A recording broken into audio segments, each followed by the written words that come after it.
Hola, ¿qué tal? Mi nombre es Antonio García Ramírez y este video es referente a las capas del modelo OSI, que son 7.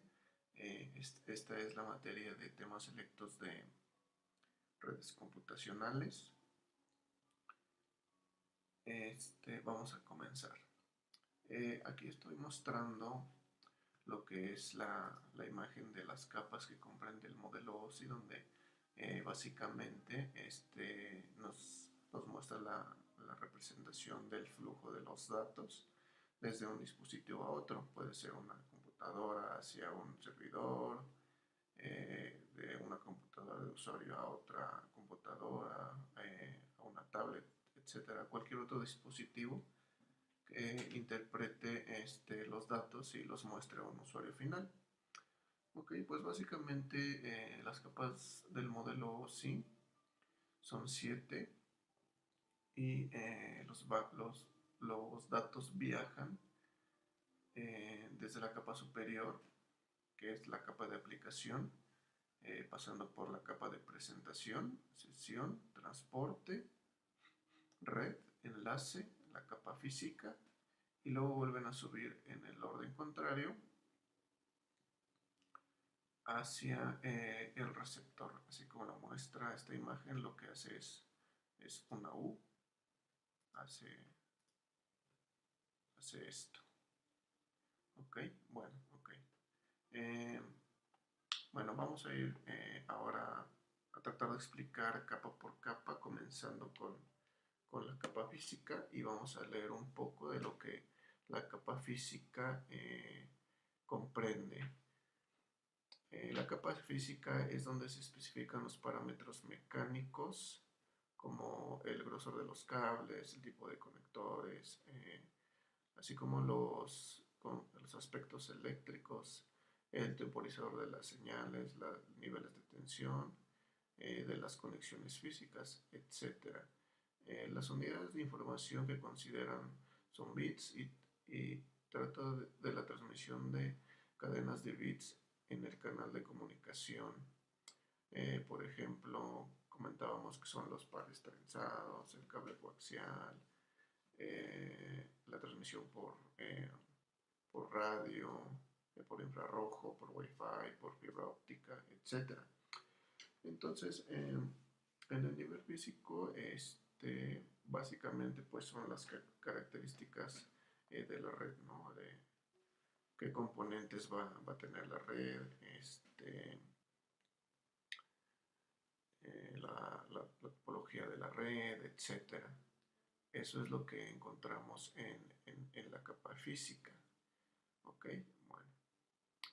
En la capa de datos, que es en este caso la capa 2, yendo de abajo hacia arriba,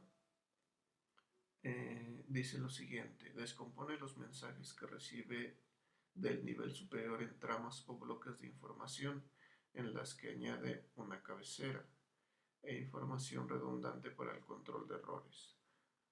La cabecera suele contener información de direcciones de origen y destino, ruta que va a seguir la trama, etc. Es decir, los datos, ¿no? La trama se refiere a los datos. Y en esta capa de datos básicamente es el direccionamiento físico, donde vamos a ver aspectos como el MAC address, que significa Medium Access Control, eh, el significado de los bits, cómo estos viajan por la red, el tamaño de los paquetes. Por ejemplo, aquí en el tamaño de los paquetes podemos mencionar que los datos se dividen en paquetes que viajan para llegar al destino final o al receptor, o el regreso de la información en este caso.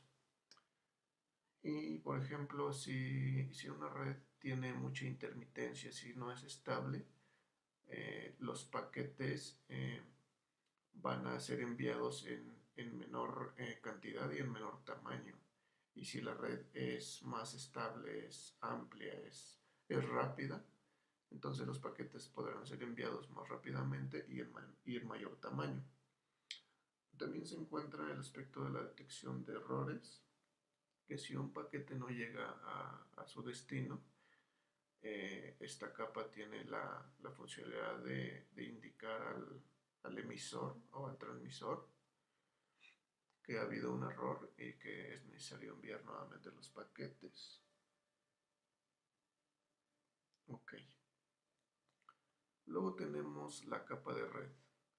La capa de red se encarga de fragmentar los segmentos que se transmiten entre dos equipos de datos en unidades denominadas paquetes. Realiza el intercambio de los paquetes y previene la reproducción de bloqueos, así como la congestión de los nudos de la red cuando hay mucha carga de información o mucho flujo de información. En este nivel 3 vamos a ver, a conocer aspectos muy marcados que es la IP, que la IP la vamos a ocupar para el direccionamiento lógico de la información. En esta capa, en la capa de red, operan principalmente los dispositivos como el router, el switch o el firewall. Por ejemplo, en el firewall, hablando de la IP, se pueden configurar, por ejemplo, para no permitir el acceso o la petición de información que proviene de cierta IP o para impedir el acceso desde un equipo, por ejemplo, de un usuario. Si quiere ver, por ejemplo, todo lo que tenga que ver, por ejemplo, con alguna página restringida en la organización, etcétera, se configuran estas IPs para que el usuario no pueda acceder a estas. Para eso se usa la IP porque la IP es el identificador de dónde, hacia dónde queremos que viaje la información. Ok. En la capa de transporte, que es la capa 4, se encarga del transporte de información desde la fuente de destino a través de la red. Los accesos a la capa de transporte se efectúan a través de puertos. El objetivo es realizar un servicio de transporte eficiente entre procesos o usuarios finales. Ok, en la capa 4, que es la capa de transporte, se genera la conexión de extremo a extremo, que en este caso también comprende el aspecto de la fiabilidad de los datos. El término TCP, que es la Transmission Control Protocol, donde los protocolos pueden ser el HTTP, FTP, SFTP, etc. Y el aspecto del término UDP, que es User Datagram Protocol, que por ejemplo aquí pues podemos poner como ejemplo la transmisión, por ejemplo, de una emisora de radio, por ejemplo. Aquí, por ejemplo, si los datos de alguna manera no están llegando de forma correcta, se puede notar cómo se trunca el audio en este caso, ¿no? Ok. Luego tenemos la capa de sesión. En la capa de sesión es cuando se realiza una transferencia entre dos computadoras y se establece una sesión de comunicaciones entre ambos. La capa de sesión es responsable de actuar de interfaz entre el usuario y la red, gestionando el establecimiento de la conexión entre procesos remotos. Establece un diálogo entre los dos equipos remotos, identifica a los usuarios de procesos remotos. Cuando se corta la conexión de forma normal en la capa de transporte o inferiores, la capa de sesión puede encargarse de restablecer la sesión de forma transparente al usuario. Ok. La capa de sesión básicamente es donde se genera la conexión entre dispositivos de la red. ¿Qué quiere decir esto? Cada, cada equipo, cada dispositivo que está interactuando en la red con otro dispositivo tiene un identificador que lo mencionamos en la capa anterior, que era la IP, la cual está asociada de forma automática mediante el switch o el router a una MAC address. Estos datos sirven como identificador para poder obtener respuesta del otro dispositivo con el cual nos queremos comunicar. Básicamente, esa es la función de esta capa de sesión. Si esos identificadores, valga la redundancia, no son identificados, no se puede generar una sesión para poder transmitir o acceder a los datos a los que tenemos necesidad. Ok. Luego tenemos la capa de presentación. Y la capa de presentación trata de homogeneizar los formatos de representación de los datos entre equipos de la red. Para homogeneizar la representación de los datos, ¿cuáles son los datos? Los datos pueden ser el texto, el audio, las imágenes, los valores numéricos, las instrucciones inclusive, etcétera. La capa de presentación interpreta las estructuras de la información intercambiada por los procesos de la aplicación y la transforma convenientemente. La capa de Esta capa de presentación básicamente funciona como un traductor, como el interpretador de los datos que están viajando a través de la red, de los paquetes que está recibiendo el otro equipo. Es decir, sabemos que los diferentes sistemas operativos, los diferentes equipos tienen forma de generar la información y necesitan ser interpretados al momento de presentarlos en el receptor o en el otro dispositivo al que fueron enviados. Si este otro dispositivo tiene otro sistema operativo, se abre con otra aplicación, etcétera. No sé, por ejemplo, un, un, una imagen, la enviamos en X formato y esta se quiere abrir como PDF, por ejemplo, o enviamos un documento desde un Mac hacia un dispositivo Windows. Entonces, cada uno tiene la forma de interpretar el mensaje recibido y es básicamente lo que hace esta capa. Se encarga de traducir esa información o la información comprendida en los datos o en el dato enviado, lo interpreta y lo presenta. En esta capa también vemos o recalcamos el concepto de compresión de la información, que compresión es básicamente lo que ya conocemos.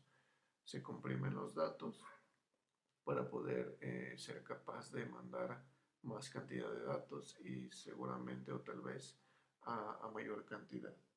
Y también encontramos el concepto de la encriptación, que la encriptación básicamente se encarga o es la herramienta o tiene la funcionalidad de, eh, de proteger los datos para que estos no puedan ser interactuados, para que estos no puedan ser conocidos en el inter del viaje que tienen hacia el usuario receptor o hacia el dispositivo receptor. Esto básicamente pues también tiene que ver con temas de seguridad. Por ejemplo, últimamente lo vemos mucho en el protocolo HTTPS, que es básicamente un protocolo de seguridad para poder ingresar a un sitio web. Y por ejemplo, cuando utilizamos la información que ingresamos para poder, como credenciales, usuario, etcétera, para poder ingresar a una página web, esta es encriptada, se oculta para que si algún hacker o algún ente malintencionado quiere conocerla, no pueda tener acceso a esta. Ok, y por último tenemos la capa de aplicación, donde la capa de aplicación nos indica que dos ordenadores se intercomunican a través de procesos correspondiente a unas determinadas aplicaciones. El intercambio de información entre dos procesos se efectúa por medio de algún protocolo de la capa de aplicación. Algunos protocolos de la capa de aplicación son Telnet, FTP, SMTP, POP3, DNS, RTP, HTTP, HTTPS, como lo comentábamos. Y básicamente en este nivel de aplicación es donde se utilizan los servicios de red de aplicaciones que son los que comentamos anteriormente. Okay. Aquí básicamente el usuario no interactúa con las aplicaciones como tal, sino con los programas que se encargan de procesar la información para mandar la respuesta a las aplicaciones y que nosotros podamos ver la información como tal ya en la pantalla de nuestro dispositivo. Por ejemplo, si no sé, si abrimos Mozilla, Google Chrome eh, y buscamos las capas del modelo OSI, por ejemplo, esta información es identificada, es de alguna manera codificada y hay un programa atrás de un programa web, una aplicación web que se encarga de interpretar esta información, revisa en este caso el código que está involucrado con esta petición y nos devuelve como tal la información ya en pantalla como la vemos. Pero quien se encarga de interpretar la información, como decimos, no es como tal la aplicación, sino el programa que está con el que funciona dicha aplicación. Ok, bueno, pues básicamente esto es la estructura de las capas del modelo OSI, donde nos da un panorama general para saber cómo viaja la información, cómo se interpreta, cómo es posible poderla ver, etcétera. Entonces, básicamente esto es la descripción de las capas del modelo OSI. Espero que les sirva. Repito, mi nombre es Antonio García Ramírez. Estudio en la Universidad Autónoma del Estado de México y espero que este video sea de utilidad. Hasta luego. Muchas gracias.